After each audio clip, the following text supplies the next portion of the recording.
What's up, everybody? This is Mind Your Money with MissBeHelpful, a podcast and video series that highlights people and stories that will inspire you to get your money right. And today I'm so excited to talk to Danny from First Gen Money. Danny, welcome to the show.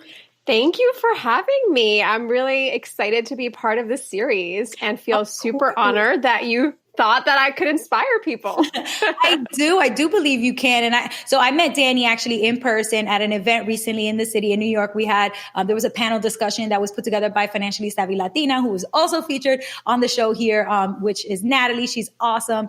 And she hosted this panel. And then Danny was there in person. I was there in person. We connected. And I had already seen her on Instagram, but hadn't met her in person. And once I met you, I was like, oh my God, Danny is just so sweet. And everything that you're doing with your blog and your Instagram is so amazing. So I wanted to make sure to highlight you and to share what you're doing. Thank you. But, you know, there's going to be people who maybe are not familiar with Danny and who have not heard of First Gen Money. You're going to be glad you heard about it after today. But because if you're not familiar, I would just like to start with Danny giving them an opportunity to learn a little bit about your background. So why don't you share a little bit of an introduction about yourself? Yeah. So hello, everyone. I'm Danielle Romalarue. I run First Gen Money. And so I guess with that title, what you can gather is that I am a first generation college graduate, also daughter of Ecuadorian immigrants who came to New Jersey in the 80s and 90s respectively. And so I'm a Jersey girl, born and raised, graduated from Rutgers, which is like New Jersey's state university. And I graduated with over $30K in student debt. Ooh. And it was a journey to kind of understand why money was important. Growing up, that we never shied away from talking about money, but it was always either we didn't have enough for certain things or we were just spending way beyond our means. Yeah. And so I wanted to make sure that I did something different with mine. So in 2017, I got my act together and decided, how can I pay off my debt? How can I make sure that, because at that time I only had student loan debt. Mm-hmm. So I was like, in order to not owe anybody money, what can I do? So since 2017, I've been on this personal finance journey, and I share about my journey, but also give readers and now viewers, because I'm doing YouTube videos, how to get better with their personal finances. That is amazing. So, well, actually, one of the things I want to pluck out before I ask you some fun spending money questions, I just want to pluck out that you said, which I thought was unusual. When I was growing up, my family did not really talk about money. It was very taboo. But you just said that growing up, you guys didn't shy away from talking about money. So that's a totally different environment, especially for an immigrant household, Latinx household at that, which our culture sometimes can be very much like shaming, like don't talk about the lack of money. Don't talk about what we don't have.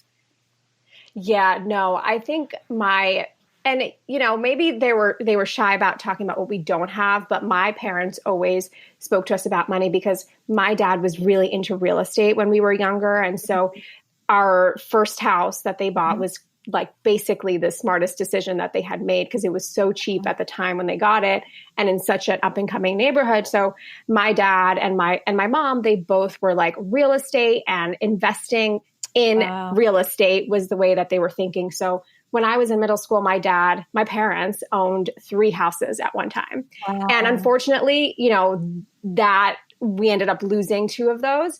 So that didn't work out, but they were always having conversations about it. And they were always like, this is the book I'm reading. My dad, I remember he was like, you need to read Rich Dad, Poor Dad. And I'm in middle school and I'm like, I don't know what this is, but why are you telling me to read this?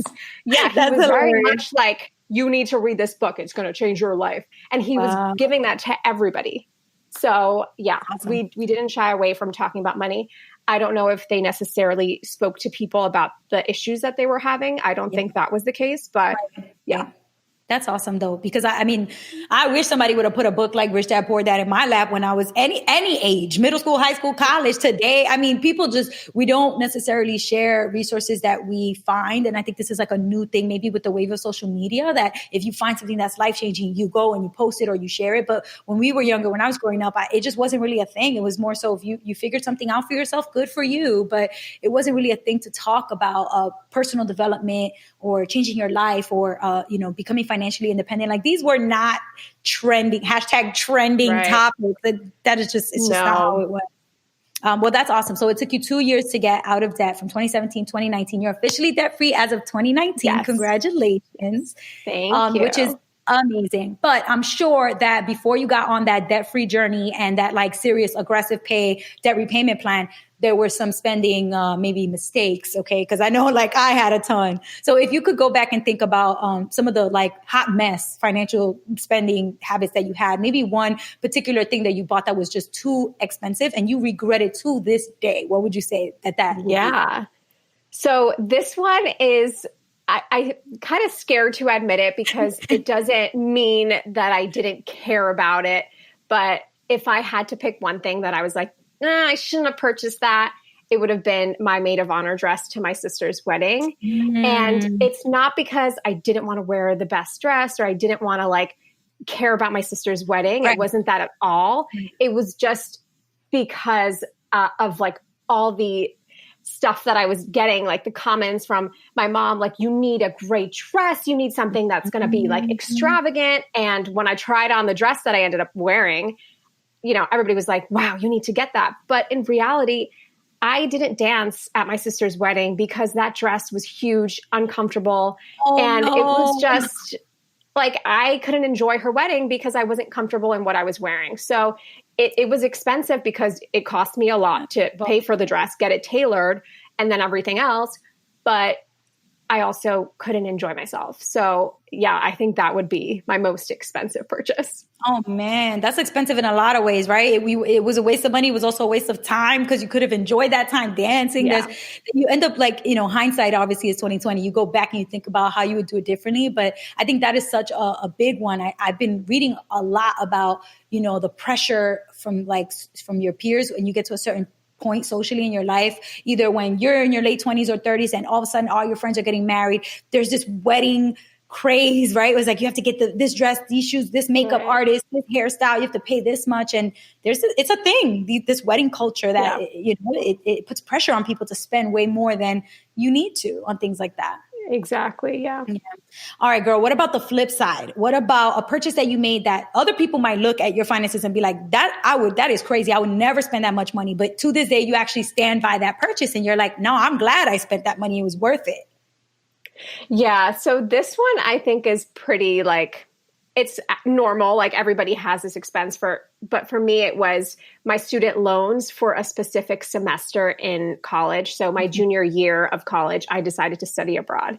And I realized that my study abroad program was going to be $4,000 more than a regular semester just if I stayed in New Jersey.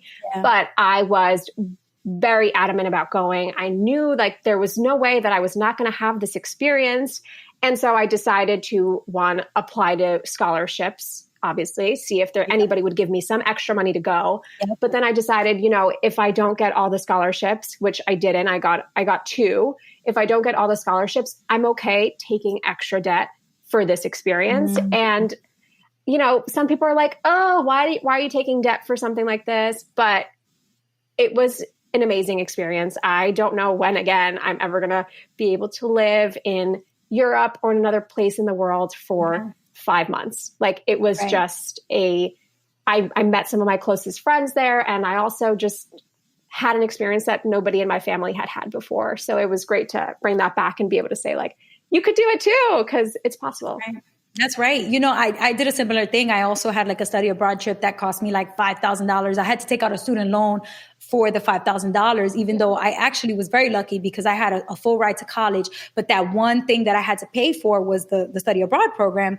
And I was nervous to take out the loan because I didn't have to that point any student loans. But like, it's exactly what you said. When else in your life are you going to be able to go away for 5 months or 6 months to another country and only spend $4,000 or $5,000? Yeah. Like, that's not going to happen. If you take a trip like that now, you're going to pay way more than that when you think about your flights, when you think about where you're going to stay, your housing, where you think about your food, all the stuff that you're going to spend money on. It's the cheapest time for you to spend on travel is when you're a student, because again, the scholarships, and just study abroad ends up being relatively more affordable than like traveling as a grown adult when nobody's trying to give you a scholarship when you're 35 years old. That's not happening. No, and you don't also have vacation days where you can just be like, hey, I'm leaving for 5 months. That's another I have great my point. job when I get back, right? And sure, there's remote work now, but it's a lot more complicated as an adult to want to take that much time to travel. That is absolutely true. I definitely second that. I didn't really think about that much. And now that I go back and think, wow, I am so glad that I actually took the time and took out that loan to go study abroad, because I mean, I've been back to France since, but I had to really make an effort to go back. And when I went as like a 17-year-old, 18-year-old, it was just such a different thing. Well, maybe I was like 19 or 20, but still, it's just a different experience to leave where you're from, which actually, it's funny that you said you're from Jersey, but now you're in Bushwick, and I'm from Bushwick, and now I'm in Jersey. So we literally just like, it's reversed. It's so funny to me. Yeah, I'm in New York City literally my whole life, but just in January decided, because my lease was up on my old apartment, which was a tiny studio where I used to film my YouTube videos before. And then I was like, all right, this lease is up.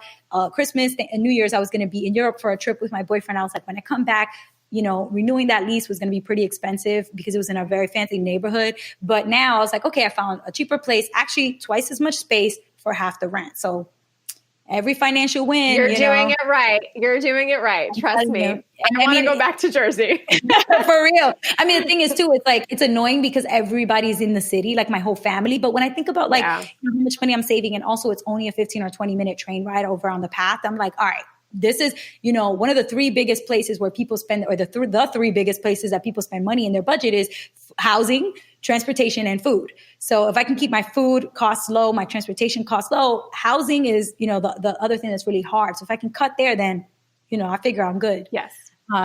Cool. Well, I love hearing that, just background about you and learning a little bit more about, what are the things that you value about how you spent your money and things that you regret.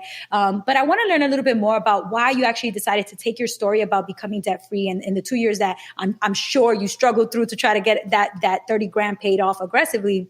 But why did you decide to kind of take that public and actually build a space online for it, a blog that later, grew an Instagram following, and also now is going to become is a YouTube channel where you're posting content now. What motivated you to actually do that? Yeah. So when I first discovered personal finance, I had been introduced to it by Farnoosh Torabi, who has an incredible podcast, So Money, and she was interviewing incredible people. And those stories were super inspiring, but I didn't hear anybody with my perspective or my voice. And then I also learned about the FIRE movement. And again, I saw that there was like nobody who had kind of grown up the way I did or had the background that I had. And I hadn't come across your YouTube channel, but had I would have understood and felt connected to you, obviously. But I didn't see that. So I was like, I want to address a different demographic, and I want to speak to people who probably have that first gen experience and also the daughter of immigrant experience. Like, what are those things that we're dealing with? So I wanted to share my story so more people could feel like they're not alone. And, there's people out there too who, like myself, have to maybe help my parents sometimes or help my grandparents if they need it. So yeah, I just wanted to share my story so people could feel like they were with somebody else. And relatability is so important. I mean, I'm telling you, when I first started personal finance, it was like back in 2014, 15.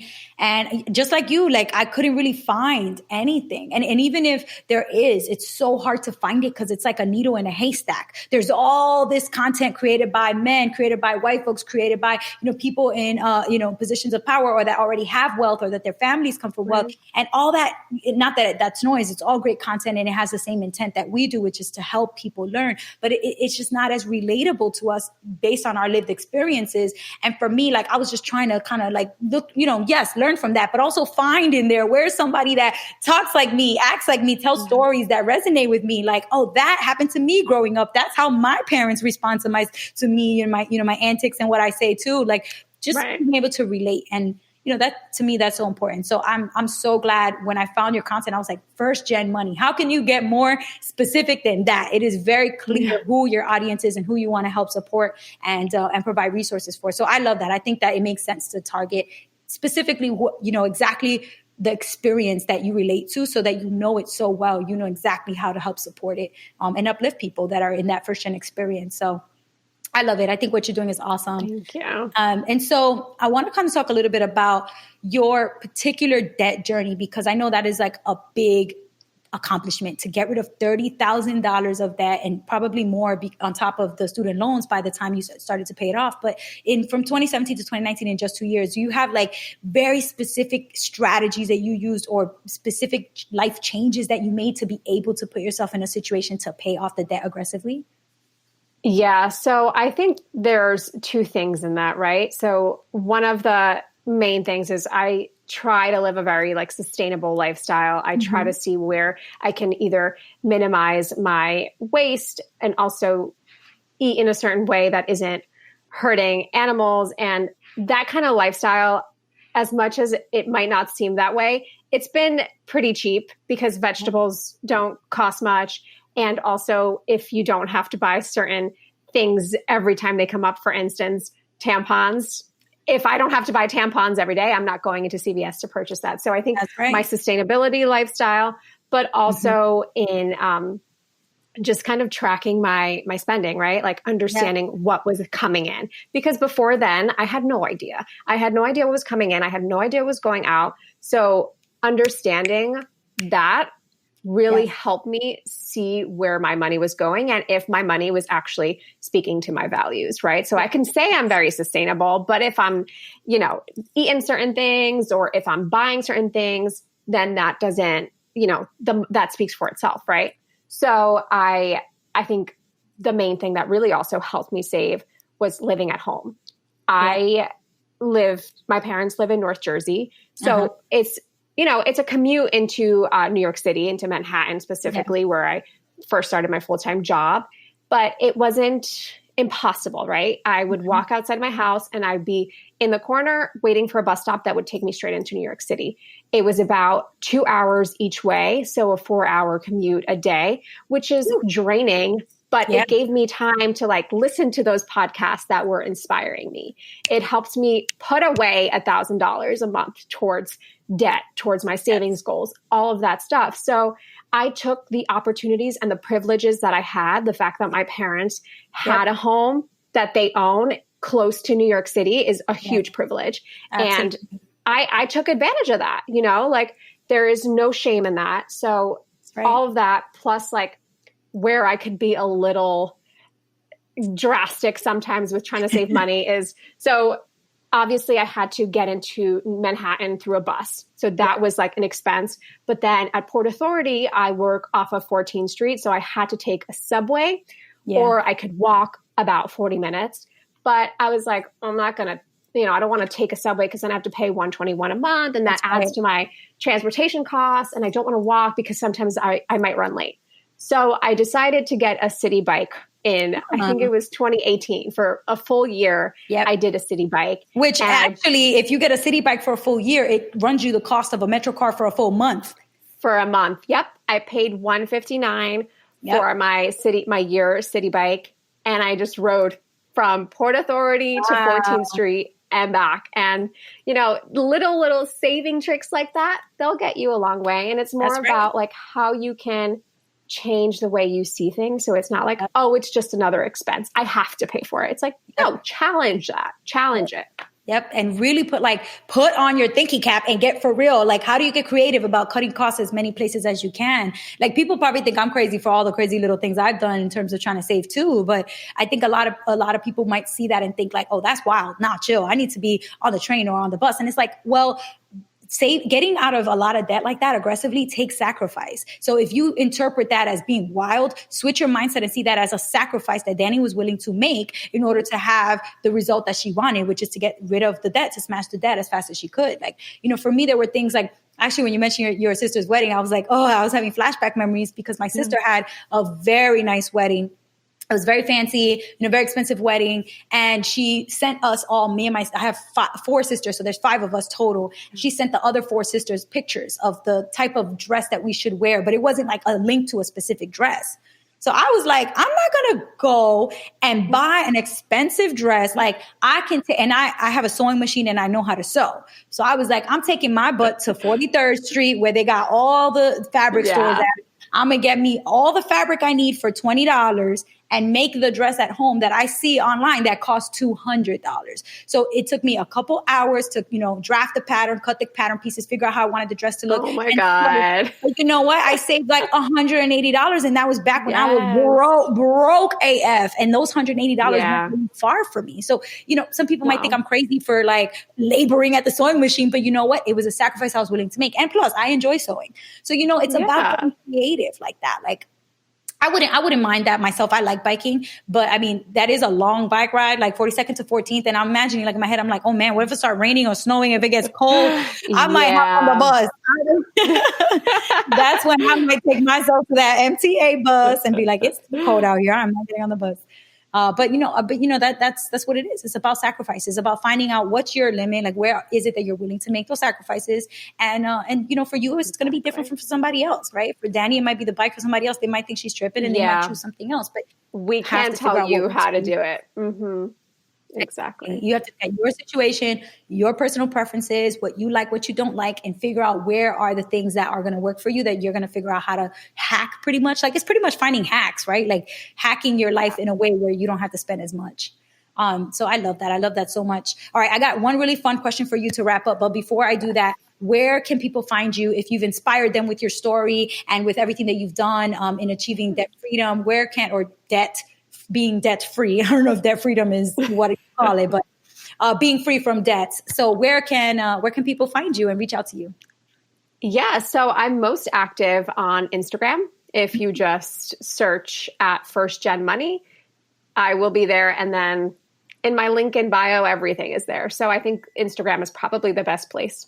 Cool. That's awesome. And you actually referred to your full-time job a little bit. Can you tell us a little bit about what you do full-time and, what that work is all about? Because I think it is sort of connected to the mission of First Gen Money in a way. Yeah, no, it is. So I work at Dropwell, which is a career advancement platform for Black, Latinx, and Native American students and professionals. Mm-hmm. And so I was interested in working there because of the mission, because it supports the demographic that I am a part of. So I am in marketing there and I support our user growth and engagement. So trying to find ways in like creating content for our users, making sure that, we're also growing the population and people find out about what we do. That's awesome. And I actually was very lucky to have the chance to be on the Dropwell blog, which you guys call The Well. Yes, I think it was 2 years ago. In 2017, I think it was. They featured an article about me saving up my first $50,000, which was so cool that they featured me. I really love Dropwell. For those of you who are either in college, who are listening or watching, and you are a student of color or about to be a young professional of color, definitely check out Dropwell. It's JOPWELL. Or hit up Danny and ask her all about Dropwell, because phenomenal resources, great blog, opportunities for you to connect and shadow professionals that work in industries that you might be interested in working at, who are looking to diversify their workforce pretty much, which is so cool and awesome. All right. So here's my last question for you. All right. If we could wipe George Washington off the dollar bill and put your face on it, and wipe away where it says United States of America and put your money motto or your money mantra or money message on it, what would your message be for every dollar bill that exists that people would hold and use to spend money and give it to each other? And what would your message be?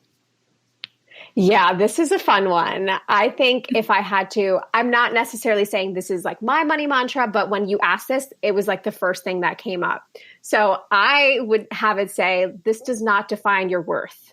I don't know. I think a lot of people associate money as like, it means that they're a powerful person, that they're in this and that. But no, sometimes you need a reminder that this is just money. It is not who you are. That is so true. I was just talking recently to Akiva from The Bemused, and she was saying that she works with super high net worth individuals and she manages she does their financial planning.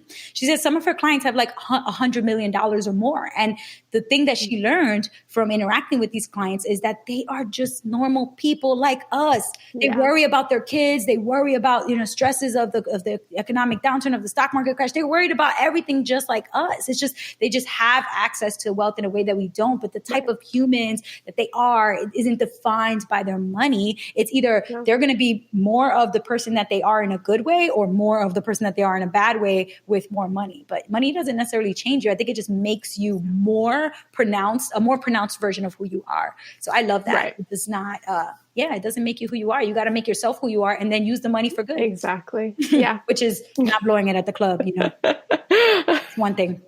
Well, thank you so much, Danny. This was super fun. I'm so glad we got to learn more about your backstory and hear all of the inspiration that you have to share and your accomplishments. You're welcome to come back anytime.